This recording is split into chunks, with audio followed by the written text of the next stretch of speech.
बिस्मिल्लाहिर्रहमानिर्रहीम। हमारे पास टॉपिक है 12.13 compound microscope 10th class physics chapter number 12। अच्छा बेटा, हमने बात करनी है कंपाउंड माइक्रोस्कोप की। आप लोगों ने देखना है कंपाउंड माइक्रोस्कोप के अंदर बेटा हम 2 कन्वर्जिंग लेंस यूज करते हैं। ठीक है, कन्वर्जिंग लेंस कौन से होते हैं बेटा? कन्वेक्स लेंस यूज करते हैं। कंपाउंड माइक्रोस्कोप के अंदर बेटा हम 2 कन्वर्जिंग लेंस यूज करते हैं बेटा। उनमें एक होता है आई पीस, ठीक है, और दूसरा होता है बेटा ऑब्जेक्टिव। ठीक हो गया? अच्छा बेटा, इसको यूज किस लिए किया जाता है? स्मॉल ऑब्जेक्ट्स के इंटरनल स्टडी के लिए, यानी उनके बेटा स्मॉल ऑब्जेक्ट को स्टडी करने के लिए या बेटा उनकी साथ कंपोजिशन वगैरह देखने के लिए हम किसका यूज करते हैं? कंपाउंड माइक्रोस्कोप का। बेटा कंपाउंड माइक्रोस्कोप एक इंस्ट्रूमेंट है जिसके अंदर कितने लेंस यूज किए जाते हैं बेटा? 2 कन्वर्जिंग लेंस यूज किए जाते हैं, एक आई पीस और दूसरा ऑब्जेक्टिव। और बेटा ये स्मॉल ऑब्जेक्ट की स्टडी करता है। अच्छा, इसको स्मॉल ऑब्जेक्ट की स्टडी के लिए इसलिए यूज किया जाता है क्योंकि बेटा इसकी जो मैग्निफिकेशन पावर होती है ना, इनकी जो मैग्निफिकेशन पावर होती है वो ग्रेटर होती है देन सिंगल। यानी बेटा जिन माइक्रोस्कोप में आप लोग सिंगल लेंस यूज करते हो ना, उससे जो इसकी मैग्निफिकेशन की पावर है वो ज्यादा होती है। ठीक है, कंपाउंड माइक्रोस्कोप में कितने लेंस यूज किए जाते हैं? 2, एक आई पीस एक ऑब्जेक्टिव। किसके लिए यूज किया जाती है बेटा? स्मॉल जो ऑर्गेनिज्म होते हैं उनकी इंटरनल स्टडी के लिए। और बेटा इनकी जो मैग्निफिकेशन पावर होती है वो ज्यादा होती है सिंगल ऑब्जेक्ट से। इसके अलावा बेटा जो इसकी फोकल लेंथ है ना, अच्छा फोकल लेंथ तो होती है बेटा जो ऑब्जेक्टिव की, ऑब्जेक्टिव लेंथ की जो फोकल लेंथ होती है बेटा वो स्मॉल होती है। कितनी स्मॉल होती है बेटा? वो लेस देन होती है 1 सेंटीमीटर से। ठीक है, और जो आई पीस होता है ना बेटा, उसकी जो फोकल लेंथ होती है बेटा वो ज्यादा होती है। अच्छा कितनी ज्यादा होती है बेटा? फ्यू सेंटीमीटर होती है उसकी। देखो बेटा इसमें 2 लेंस यूज करते हैं, एक ऑब्जेक्टिव। फर्ज कर लो कि बेटा ये आप लोगों के पास जो लेंस है ये यहाँ पे आई होप्स हो गया हमारे डायग्राम में भी बन जाए।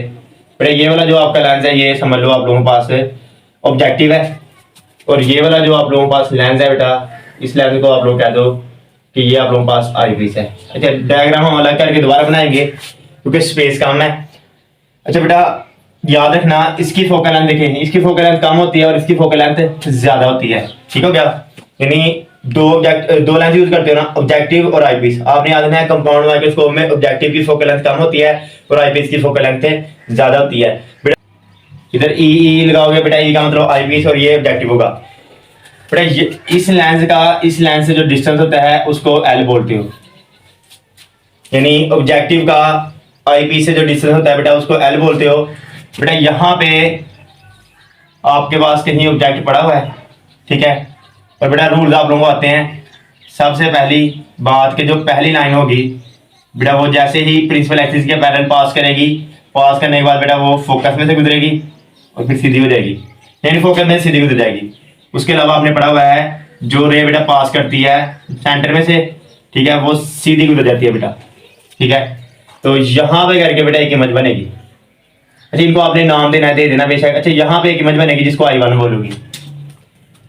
देखो बेटा मेरी बात दोबारा सुन लो, हमारे पास हुआ क्या है बेटा? हुआ है कुछ इस तरह है कि सबसे पहले हमारे पास एक ऑब्जेक्ट था, ठीक है, ऑब्जेक्ट को हमने बेटा सारी की सारी इमेज फॉर्मेशन करवाई किससे? ऑब्जेक्टिव से। अब बेटा वो चला गया आगे जाके उसने एक इमेज बना दी, लेकिन इमेज देखें कहाँ पे बनाई है? फोकल लेंथ और लेंस के सेंटर में। किसके फोकल लेंथ बेटा? आई पीस की फोकल लेंथ के और लेंस के दरमियान में बेटा जाके वो इमेज बनाता है।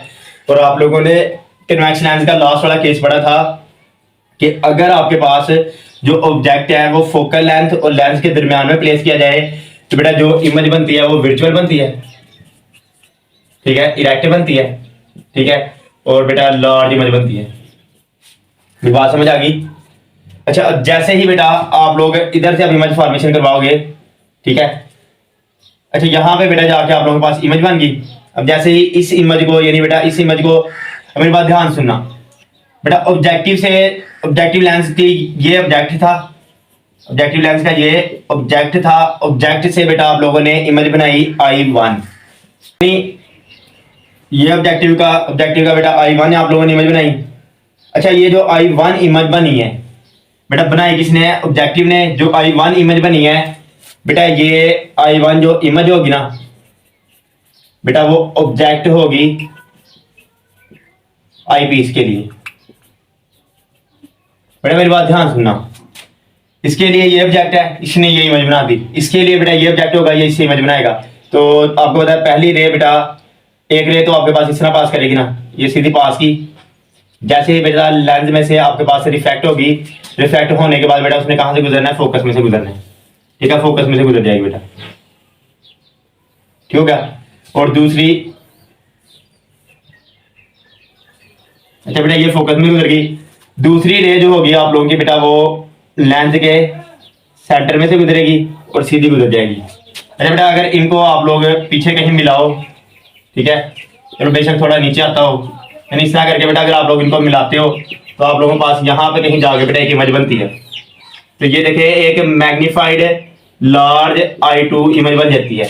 ठीक है, और ये जो इमेज बनती है बेटा, ये विजुअल होती है, इरेक्ट होती है और लार्ज होती है, और बेटा इसके फोकस पॉइंट से बाहर बनती है। तो यहाँ से बेटा अगर यही रेज को बेटा आगे किया जाए इस तरह, तो यहाँ पे कहीं आप लोग की आई है, आंख है बेटा, जहाँ पे ये रेज जा रही हैं, और यहाँ से बेटा आप लोग इमेज को व्यू कर सकते हो, इमेज को देख सकते हो। ठीक हो गया। अच्छा बेटा ये थी इसकी रे डायग्राम।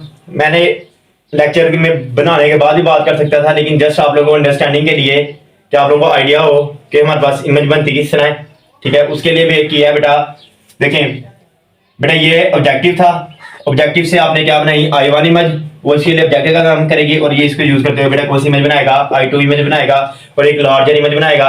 बेटा देखें कुछ बातें लिखी होंगी बुक में, बुक में बातें ये लिखी होंगी कि जो ऑब्जेक्टिव लेंस है, जो वो इमेज बनाता है, वो यानी जो ये आई पीस है, इसकी फोकल लेंथ के अंदर बनती है, यानी इसके अंदर बनती है, और जो ये बनाता है बेटा, वो इसकी फोकल लेंथ के बाहर बनती है। इसकी फोकल लेंथ तो ये है, इसके फोकस पॉइंट से, यानी बेटा फोकस पॉइंट से बाहर बनती है।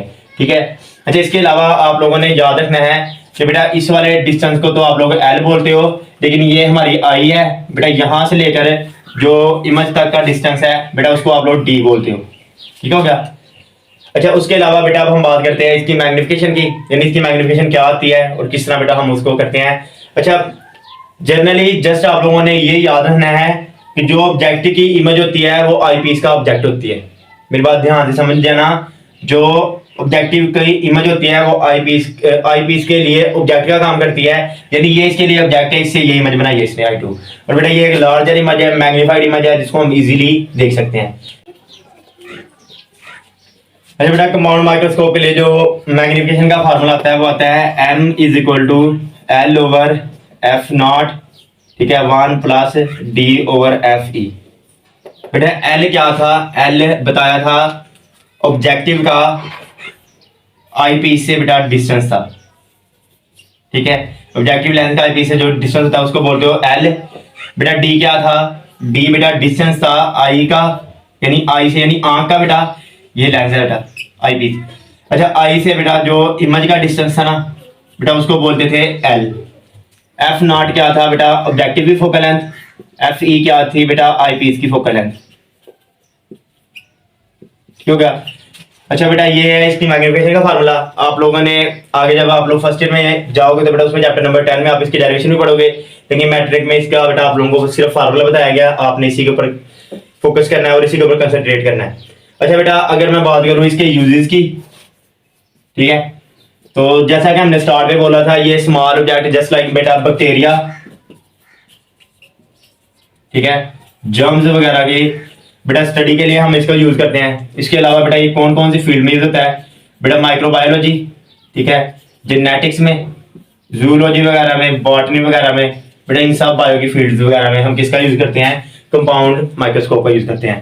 यानी बेटा छोटे ऑर्गेनिज्म की, माइक्रो ऑर्गेनिज्म की, वायरस वगैरह की बेटा स्टडी के लिए हम कौन सी स्कोप का यूज करते हैं, माइक्रोस्कोप का, क्योंकि बेटा ये हमें एक लार्ज इमेज देती है जिसको हम इजीली स्टडी कर सकते हैं। बेटा ये था हमारा कंपाउंड माइक्रोस्कोप के अबाउट आर्टिकल। अगर इसके अबाउट किसी का कोई क्वेश्चन है तो जरूर पूछेगा। थैंक यू सो मच, अल्लाह हाफिज, मिलती है।